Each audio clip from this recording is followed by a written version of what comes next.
सुप्रभात बच्चों। कल हम समास भेद में तत्पुरुष समास आप लोगों को पढ़ाए थे।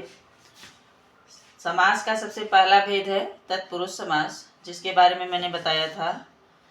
आज उसका दूसरा भेद है कर्मधारय समास। हम आज कर्मधारय समास के विषय में पढ़ेंगे। तो सबसे पहले इसकी परिभाषा को जान लेते हैं। इसकी परिभाषा है कि कर्मधारय समास वहाँ होता है जहाँ पूर्व पद विशेषण और उत्तर पद विशेष्य होता है। पूर्व पद विशेषण, पहला पद, पूर्व पद मतलब पहला पद विशेषण, और दूसरा पद उत्तर पद मतलब दूसरा पद विशेष्य होता है। विशेषण और विशेष्य मैंने पढ़ाया भी है आपको कि जिसकी विशेषता बताई जाती है वह विशेष्य होता है, और जो विशेषता जो अच्छाई होती है वह विशेषण होता है। तो आइए इसके बारे में और इसकी परिभाषा के बारे में जान लेते हैं कि कर्मधारय समास वहाँ होता है जहाँ पूर्व पद विशेषण होता है, उत्तर पद विशेष्य होता है। पूर्व पद तथा उत्तर पद में उपमेय और उपमान का संबंध भी होता है। उपमेय और उपमान का मतलब, उपमान वो होता है जिससे उपमा दी जाती है, उपमेय वह होता है जिसकी उपमा दी जाती है। तो अब आइए हम इसके बारे में उदाहरण जान लेते हैं। सबसे पहला उदाहरण है नीलकंठ, नीलकमल, लाल टोपी, महाजन, परमानंद। नीलकंठ का समास विग्रह है नीला है जो कंठ। नीलकमल का समास विग्रह है नीला है जो कमल। लाल टोपी का समास विग्रह है लाल है जो टोपी। महाजन का समास विग्रह है महान है जो जन। परमानंद का समास विग्रह है परम है जो आनंद। ये कर्मधारय समास के उदाहरण हैं। इसमें पूर्व पद तथा उत्तर पद में उपमेय और उपमान संबंध भी होता है। जैसे आइए कुछ उदाहरण देखते हैं जिसमें उपमेय और उपमान का संबंध होता है। अभी आपने कर्मधारय समास की परिभाषा के अनुसार विशेषण और विशेष्य के विषय में पढ़ा, उसके अनुसार ये 5 हमारे उदाहरण थे। अभी जिसमें उपमेय और उपमान का संबंध होता है, आइए ऐसे कुछ उदाहरण को देखते हैं। तो सबसे पहला उदाहरण है घनश्याम, घन के समान श्याम। घन के समान कौन? श्याम। तो उपमेय कौन है? श्याम। उपमा किससे दी जा रही है? घन से। तो घन के समान श्याम उपमान है घन के समान, उपमेय है श्याम। दूसरा है कमल नयन, कमल के समान क्या? नयन। नयन क्या हो गया? उपमेय। और कमल के समान क्या हो गया? उपमान हो गया। तीसरा उदाहरण है कर कमल, कर मतलब हाथ, कमल के समान क्या? कर। कर क्या हो गया? उपमेय हो गया। कमल के समान क्या है? उपमान है। कमल से इसकी तुलना की जा रही, समानता की जा रही, इसकी उपमा दी जा रही है। अगला उदाहरण है क्रोधाग्नि, क्रोध रूपी अग्नि, क्रोधाग्नि। तो उपमान क्या है?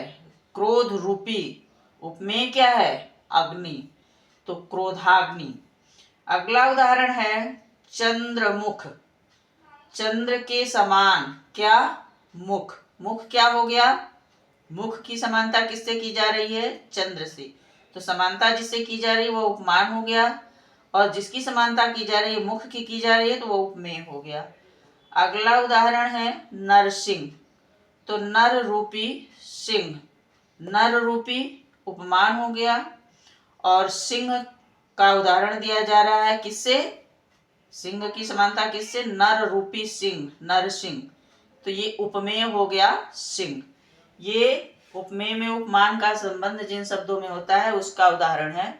तो और ऐसे उदाहरण मैं आपको बता देना चाहती हूँ, जैसे अंधकूप हो गया। अभी जो उदाहरण विशेषण जहाँ पूर्व पद विशेषण और उत्तर पद विशेष होता है, ऐसे कुछ उदाहरण जैसे नीलकंठ, नीलकमल, लाल टोपी, महाजन, परमानंद, ये मैंने बताया। उसी तरह आप और उदाहरण भी 2-4 मैं बता देती हूँ। जैसे अंधकूप हो गया, अंधा है जो कूप।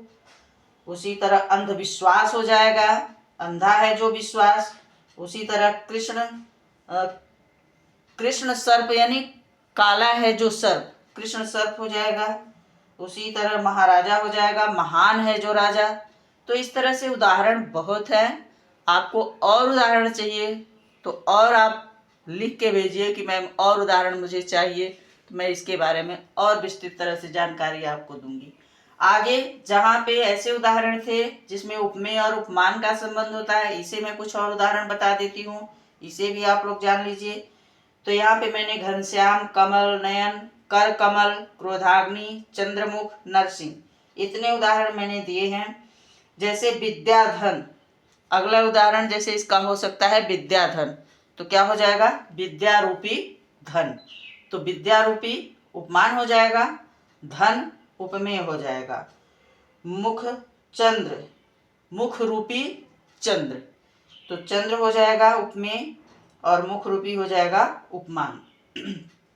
इसी तरह कुसुम कोमल, कुसुम के समान कोमल, कुसुम मतलब फूल, फूल के समान कोमल, तो कोमल हो जाएगा उपमान और कुसुम के समान हो जाएगा उपमेय। कुसुम के समान हो जाएगा उपमान और कोमल हो जाएगा उपमेय। चरण कमल, एक शब्द है चरण कमल, तो कमल के समान क्या? चरण, चरण हो जाएगा उपमेय और चरण के समान कमल के समान हो जाएगा उपमान। बहुत सारे उदाहरण हैं इसी तरह। जैसे कनक लता है, कनक के समान लता, तो लता हो जाएगा उपमेय और कनक के समान हो जाएगा उपमान। तो इस तरह आज आप जो तत्पुरुष समास के उपभेद में आता है कर्मधारय और द्विगु समास, और ये 6 भेदों में भी इसका दूसरा नंबर होता है, तो आज हम सब कर्मधारय समास के बारे में जान लिए। आप भी इसको जानिए, समझिए, पढ़िए, चैनल को सब्सक्राइब कीजिए, पढ़ने का लाभ उठाइए। धन्यवाद। आज के लिए इतना ही।